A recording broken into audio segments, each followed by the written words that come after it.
का हिस्सा है, दोस्तों आइए आज के इस ब्लॉग में हम ये जानते हैं कि कैसे हम अपनी वेल्थ को इंक्रीज कर सकते हैं, क्योंकि स्टॉक मार्केट एक ऐसा जरिया है जिसमें के माध्यम से आप अपनी वेल्थ को बहुत जल्दी ही और बहुत ही कम समय में इंक्रीज कर सकते हैं। जैसे कि आपके पास पैसे का इन्वेस्टमेंट करने के लिए बहुत सी जगहें होती हैं। आप बैंकों में एफडी करवा लेते हैं, आप बैंकों में फिक्स डिपॉजिट, रिकरिंग डिपॉजिट का अकाउंट खुलवा लेते हैं, आप म्यूचुअल फंड को परचेज कर सकते हैं। पर अगर आप स्टॉक मार्केट में इन्वेस्ट करते हैं तो आपकी जो वेल्थ है वो बहुत ही कम समय में बहुत ही ज़्यादा इंक्रीज हो सकती है। तो दोस्तों आज के इस वीडियो में मैं आपको बहुत सी चीज़ें बताऊंगा कि कैसे आप स्टॉक मार्केट के थ्रू अपनी वेल्थ को इंक्रीज कर सकते हैं।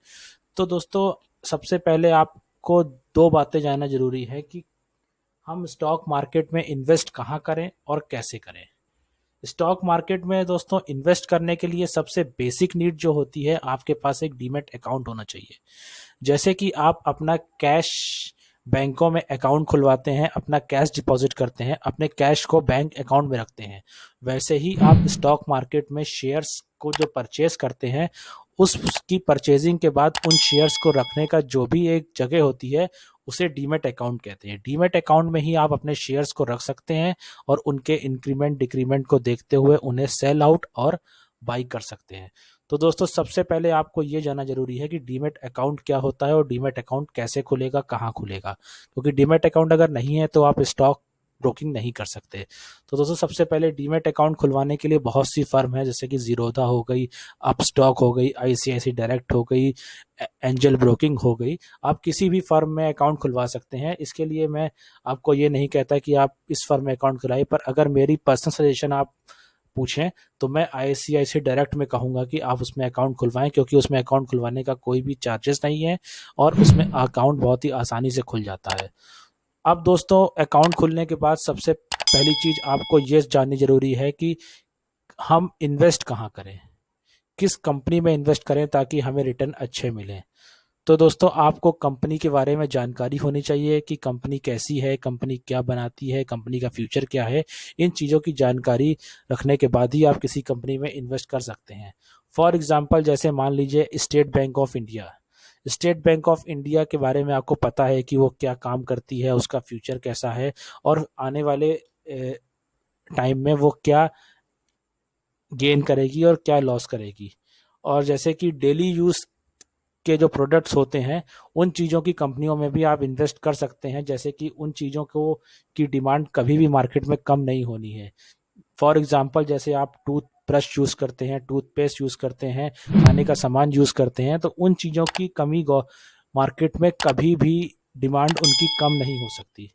उन चीज़ों की डिमांड हमेशा ही बढ़ेगी क्योंकि वो हमारे डेली यूज़ की चीज़ें हैं। तो इन तरह की कंपनी में आप अपना पैसा इन्वेस्ट कर सकते हैं ताकि आपको दोस्तों अच्छा रिटर्न मिल सके। दोस्तों आपको कंपनी के बारे में इंफॉर्मेशन चाहिए हो तो इस इंटरनेट के इस दुनिया में बहुत से प्लेटफॉर्म अवेलेबल हैं जहां से आपको किसी भी कंपनी की स्टॉक में क्या ग्रोथ हो रही है, क्या उसके डाउनफॉल हैं, उन सब की जानकारी मिल सकती है। पर मैं आप अगर मेरी पर्सनल राय अगर माने तो मैं टिकर टेपर पे ही आपको बताऊंगा कि आप इसके थ्रू आप किसी भी कंपनी की इंफॉर्मेशन जान सकते हैं। जैसे कि मैं आपको बताना चाहूँगा, जैसे कि मैं सर्च करता हूँ स्टेट बैंक ऑफ इंडिया, यहाँ पे आपको state bank of India type करना है और उसके बाद उस कंपनी की इंफॉर्मेशन कैसे आपको पता लगेगी ये मैं आपको दिखाता हूँ। जैसे स्टेट बैंक ऑफ इंडिया आपने सेलेक्ट किया तो इस पेज पर स्टेट बैंक ऑफ इंडिया का देखिए 1 डे, 1 वीक, 1 मंथ, 1 ईयर,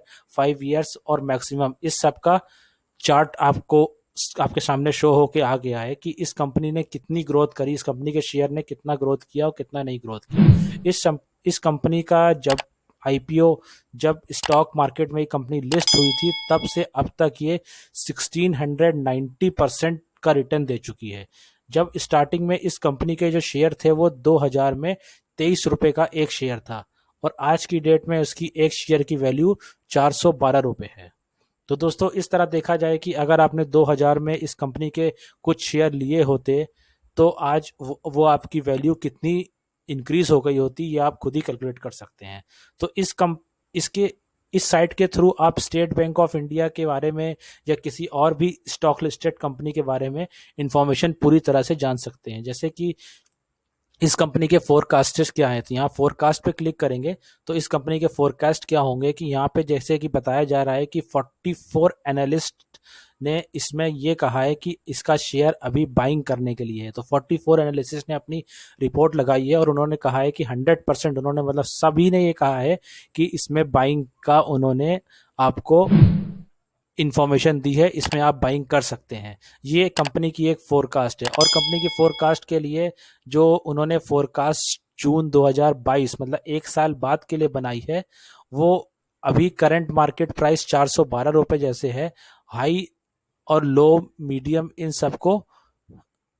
सबको भी कंपनी ने इसमें बताया है कि फोरकास्ट कैसे इसमें देखा जाएगा। और कंपनी के फाइनेंशियल्स क्या हैं, उन चीज़ों की जानकारी भी इसके थ्रू आपको मिल जाएगी कि ये कंपनी कौन सी है, इसके फाइनेंशियल, उसका रेवेन्यू कितना है, और इसकी हर चीज़ की इंफॉर्मेशन आपको यहाँ से प्रॉपर वे में मिल जाएगी कि कंपनी ने कहाँ पे कितना रेवेन्यू है, कितना प्रॉफिट गेन किया है और कितना कहाँ पे इन्वेस्ट कर रखा है। हर चीज़ की इंफॉर्मेशन आपको मिल जाएगी। और जैसे कि आप यहाँ होल्डिंग पे क्लिक करेंगे तो आपको ये भी पता लग जाएगा कंपनी की क्या होल्डिंग्स हैं, कि किस लेवल पे कंपनी क्या कर रही है, कौन से काम कर रही है। तो हर चीज़ की इंफॉर्मेशन आपको टिकट पेपर से मिल जाएगी। तो दोस्तों ये है वो साइट की जिसके माध्यम से आप किसी भी स्टॉक लिस्टेड कंपनी के बारे में, उनके रिटर्न्स के बारे में, हर चीज़ की जानकारी आराम से यहाँ से ले सकते हैं। तो दोस्तों ये हो गया कि अब आपको यहाँ से ये इन्फॉर्मेशन मिल जाएगी कि आपको किस कंपनी में इन्वेस्ट करना है। सबसे पहली चीज़ मैंने आपको बताई थी कि डीमैट अकाउंट होना चाहिए। दूसरी चीज़ मैंने आपको ये बताई कि कंपनी में इन्वेस्ट कैसे करना है, कौन सी कंपनी में इन्वेस्ट करना है, इस चीज़ की जानकारी दी। अब दोस्तों जैसा कि मैं देख रहा हूँ कि ये वीडियो कुछ ज़्यादा ही लंबी हो गई है और मैं कोशिश करता हूँ कि मैं शॉर्ट वीडियो में आपको अच्छी से अच्छी फुल इन्फॉर्मेशन दे सकूँ ताकि आप लोगों का इंटरेस्ट इस चीज़ में बना रहे। तो दोस्तों आगे की इन्फॉर्मेशन जैसे कि शेयर परचेज करना और शेयर सेल करना, इन चीज़ों की इन्फॉर्मेशन मैं अपने नेक्स्ट वीडियो में आप लोगों को दूंगा। तो दोस्तों चैनल पे आप मेरे नए हो तो चैनल को सब्सक्राइब करिएगा, इस वीडियो को लाइक करना मत भूलिएगा और बेल आइकन को जरूर से जरूर प्रेस करिएगा ताकि आगे आने वाले और भी वीडियोस की अपडेट आपको सबसे जल्दी मिलती रहे। तो चलिए दोस्तों मिलते हैं अपने नेक्स्ट वीडियो में, उसमें इन बातों को आगे कंटिन्यू करेंगे। तब तक के लिए ओके बाय, जय हिंद।